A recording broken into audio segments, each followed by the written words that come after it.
हल्कू ने आकर स्त्री से कहा, सहना आया है, लाओ जो रुपए रखे हैं उसे दे दूं, किसी तरह गला तो छूटे। मुन्नी झाड़ू लगा रही थी, पीछे फिरकर बोली, 3 ही तो रुपए हैं, दे दोगे तो कम्मल कहाँ से आवेगा? माघपूस की रात हार में कैसे कटेगी? उससे कह दो फसल पर दे देंगे, अभी नहीं। हल्कू एक क्षण अनिश्चित दशा में खड़ा रहा। पूस सिर पर आ गया, कम्मल के बिना हार में रात को वह किसी तरह नहीं जा सकता। मगर सहना मानेगा नहीं, घुड़कियां जमावेगा, गालियां देगा। बला से जाड़ों में मरेंगे, बला तो सिर से टल जाएगी। यह सोचता हुआ वह अपना भारी भरकम डील लिए हुए, जो उसके नाम को झूठ सिद्ध करता था, स्त्री के समीप आ गया और खुशामद करके बोला, ला दे, गला तो छूटे। कम्मल के लिए कोई दूसरा उपाय सोचूंगा। मुन्नी उसके पास से दूर हट गई और आंखें तरेरती हुई बोली, कर चुके दूसरा उपाय। जरा सुनूं तो कौन सा उपाय करोगे? कोई खैरात दे देगा कम्मल। न जाने कितनी बाकी है जो किसी तरह चुकने ही नहीं आती। मैं कहती हूं तुम क्यों नहीं खेती छोड़ देते? मरमर काम करो, उपज हो तो बाकी दे दो, चलो छुट्टी हुई। बाकी चुकाने के लिए ही तो हमारा जन्म हुआ है।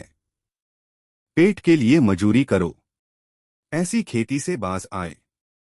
मैं रुपए न दूंगी न दूंगी। हल्कू उदास होकर बोला, तो क्या गाली खाऊं? मुन्नी ने तड़प कर कहा, गाली क्यों देगा, क्या उसका राज है?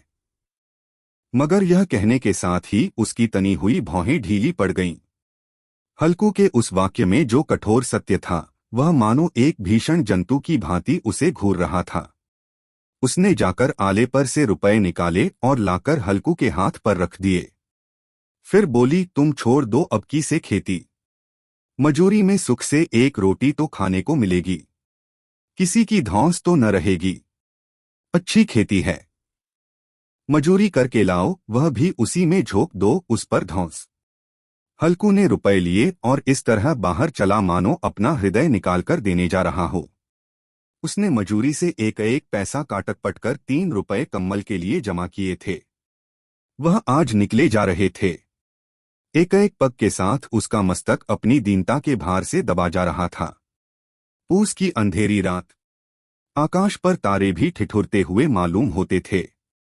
हल्कू अपने खेत के किनारे ऊख के पत्तों की एक छतरी के नीचे बांस के खटोले पर अपनी पुरानी गाढ़े की चादर ओढ़े पड़ा कांप रहा था।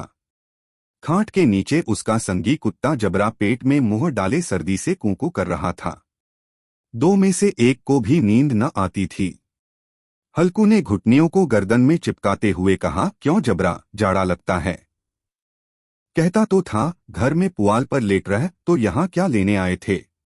अब खाओ ठंड, मैं क्या करूं? जानते थे मैं यहाँ हलवा पूरी खाने आ रहा हूं, दौड़े दौड़े आगे आगे चले आए। अब रो नानी के नाम को। जबरा ने पड़े पड़े दुम हिलाई और अपनी कूकू को दीर्घ बनाता हुआ एक बार जम्हाई लेकर चुप हो गया। उसकी श्वान बुद्धि ने शायद ताड़ लिया, स्वामी को मेरी कूकू से नींद नहीं आ रही है। हल्कू ने हाथ निकालकर जबरा की ठंडी पीठ सहलाते हुए कहा, कल से मत आना मेरे साथ, नहीं तो ठंडे हो जाओगे। यह रांड पछुआ न जाने कहां से बर्फ लिए आ रही है। उठूं फिर एक चिलम भरूं, किसी तरह रात तो कटे। 8 चिलम तो पी चुका। यह खेती का मजा है। और एक एक भगवान ऐसे पड़े हैं जिनके पास जाड़ा जाए तो गर्मी से घबराकर भागे। मोटे मोटे गद्दे, लिहाफ कम्बल। मजाल है जाड़े का गुजर हो जाए। तकदीर की खूबी, मजूरी हम करें, मजा दूसरे लूटें।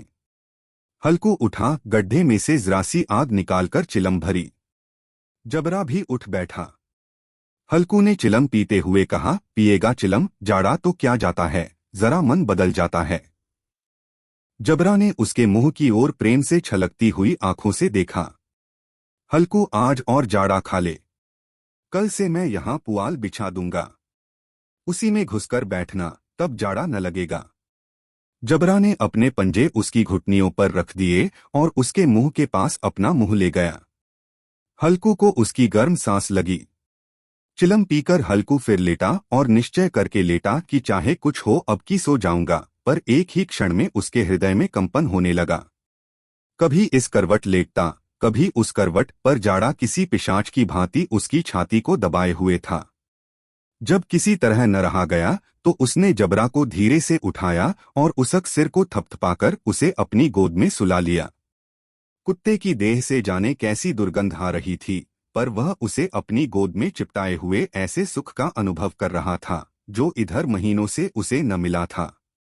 जबरा शायद यह समझ रहा था कि स्वर्ग यही है, और हल्कू की पवित्र आत्मा में तो उस कुत्ते के प्रति घृणा की गंध तक न थी। अपने किसी अभिन्न मित्र या भाई को भी वह इतनी ही तत्परता से गले लगाता। वह अपनी दीनता से आहत न था जिसने आज उसे इस दशा को पहुंचा दिया। नहीं, इस अनोखी मैत्री ने जैसे उसकी आत्मा के सब द्वार खोल दिए थे और उनका एक एक अणु प्रकाश से चमक रहा था। सहसा जबरा ने किसी जानवर की आहट पाई। इस विशेष आत्मीयता ने उसमें एक नई स्फूर्ति पैदा कर दी थी जो हवा के ठंडे झोंकों को तुच्छ समझती थी। वह झपटकर उठा और छपरी से बाहर आकर भूखने लगा।